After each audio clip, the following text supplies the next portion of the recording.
I had the pleasure and honor of interviewing my former supervisor and his wife of over 50 years, a mixed race couple and living between Pennsylvania and Virginia.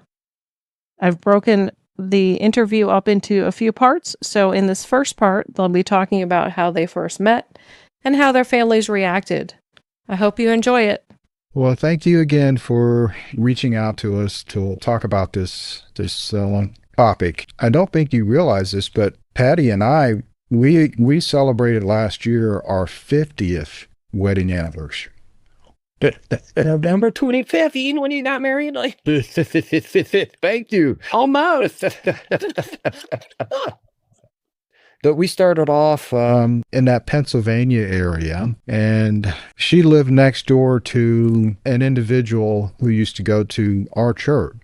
And I would visit on a Sunday, we go to have dinner. And then I met Patty and several of her relatives and her parents. We used to play jacks all the time. So I was 17. And I was 2 years behind you. Yeah. I was a freshman. Yeah. I used to play some basketball, football, but mainly track. We knew to the same high school. He lived about 30 miles away. This was in Western Pennsylvania? Yeah. Close to Pittsburgh. It was early 70s. Mid-70s. Because I graduated in 74. And I graduated in 76. And yes, I was in high school when I got married. Wow. November, and I graduated the following June. We didn't plan on getting married. We never had that thought in our heads. He chased me. No, she chased me. No. No. But that community, the community where she lived at, more pro-Asian? Yeah, it was, Polish, Jason, Serbian. Yeah. It was a mix. Mm-hmm. Yeah, a little town. It was an interesting time. Very interesting time. We saw a lot of unrest. Oh. Yeah, you saw a lot of unrest.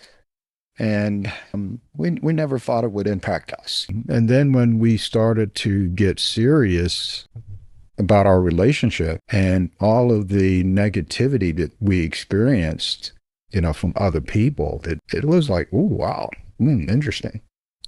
Because I was a big history buff too in high school, studied history, I loved it. And I saw this case that was coming across, Loving versus Virginia. And that case has always stayed with me. I had no wish to come to Virginia, but we ended up here. My family was steel workers. Her family was steel workers.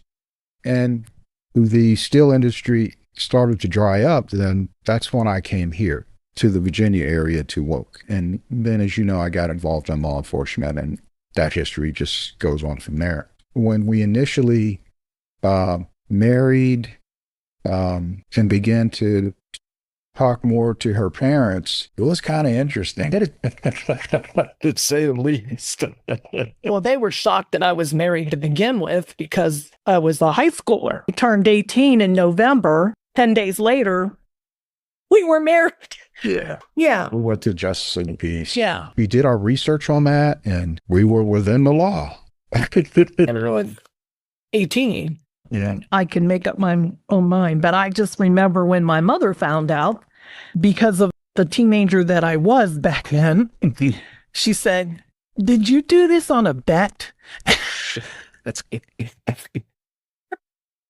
You took. I said, "No, Mom." And then he tried to talk to my dad, and on the front porch, my dad came out, and Jim put his hand out to shake his hand. My dad just turned around and walked right back in the house. And then 2 days, he kicked me out. Oh, wow. So had you met before? I hadn't exactly spoken to them per se as a future son-in-law. We knew them because the people that my family and I visited lived right next door to Patty. When it came to serious, that summer after his senior year, you painted their house. And he was there every day painting. And every evening we'd be sitting on the porch discussing things, and it just happened. So What's your family background, Patty? my grandfather came from Yugoslavia on the boat, and my dad is German. How long did it take for your family to accept the situation?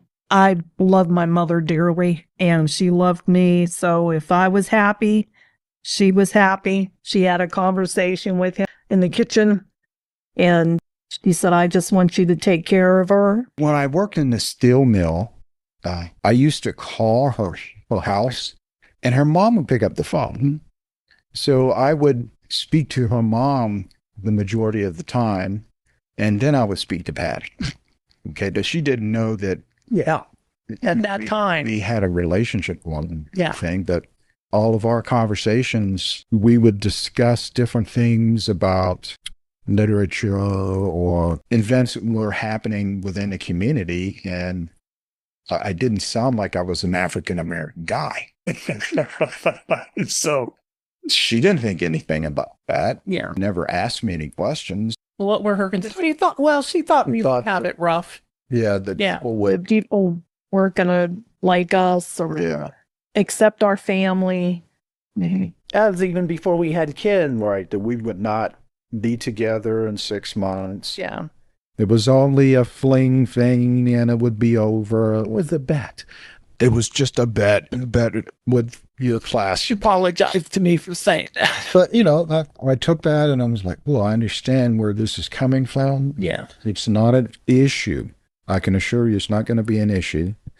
And the longer our relationship lasted and the different things that they saw, I was always gainfully employed. I was not out in the street. I was not a person out there drinking and going crazy and doing crazy stuff. It was like, oh, Jim's down to earth. He's taking care of his family. Oh, Jim's got that.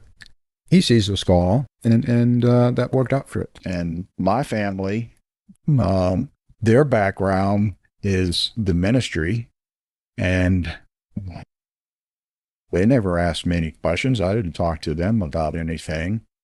And I could see at one point that I was starting to go in a different direction as far as what I wanted for my life. And once they did realize that we were married, they were not as open.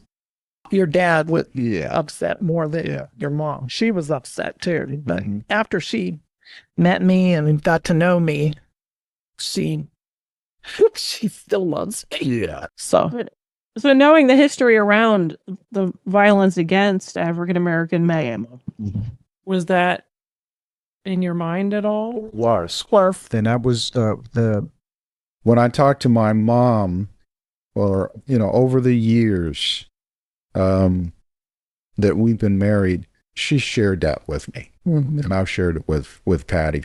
She didn't actually come out and say it then, but now she's sharing things with me. And she started sharing a lot more things with me and Patty as she got older.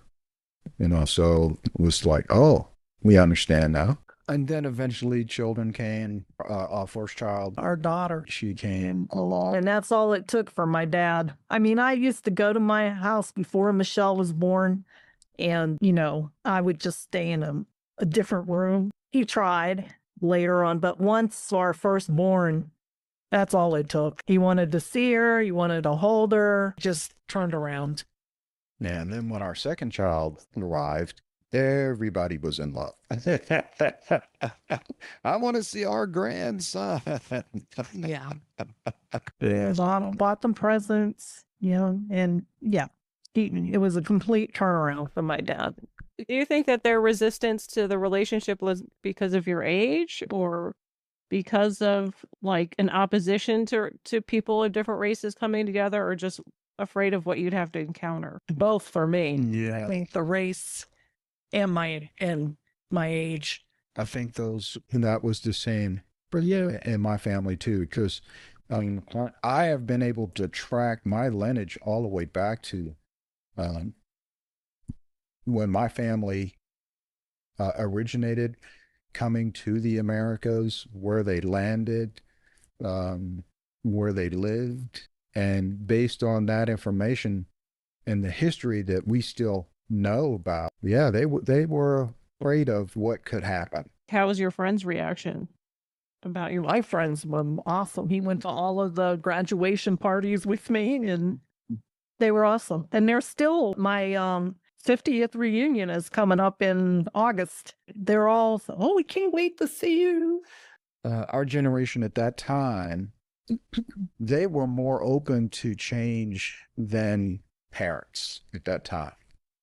And they could see change coming, whereas many of the parents were in the same old frame of mind. For example, the Italians stayed with the Italian community. The Croatians stayed within the Croatian community. They went to the specific churches, and they had specific events that they attended where their children, which I was in that along with Patty, we saw different things. And the more we learned about different events occurring in school and what was happening in the world, we were not going to be stuck in that frame of mind. We had different thinking. And my dream was to become involved in law enforcement because I kept seeing all these different things occurring in the news. And, I kept saying to her, only way that you can make change, you can't sit on the sideline, you have to get involved. So that's when I got involved with the Alexandria City Police Department. And they go all the way to Virginia to become law enforcement? Patty had a relative here. Mm-hmm. Pennsylvania was not hiring people. Mm-hmm. Okay. The community was not very receptive to people of color. And I didn't see a future staying there. As far as law enforcement. Yeah, as far as law enforcement. Yeah. And as a matter of fact, the place where I used to work, that community, that steel corporation, the town was built around that steel company. And once that steel company started to go downhill in the early 80s, the community started to suffer too. Mm-hmm. So I said, no, there's nothing here. What a great story. I hope you enjoyed learning about how they met and how their families reacted. Join us for the other sections to learn about advice they give to other couples and learn more about their kids and grandkids. If you enjoyed the interview, let me know. Or if you want to be interviewed, also let me know. And I look forward to seeing your comments, and I look forward to seeing you in the next one. Thanks.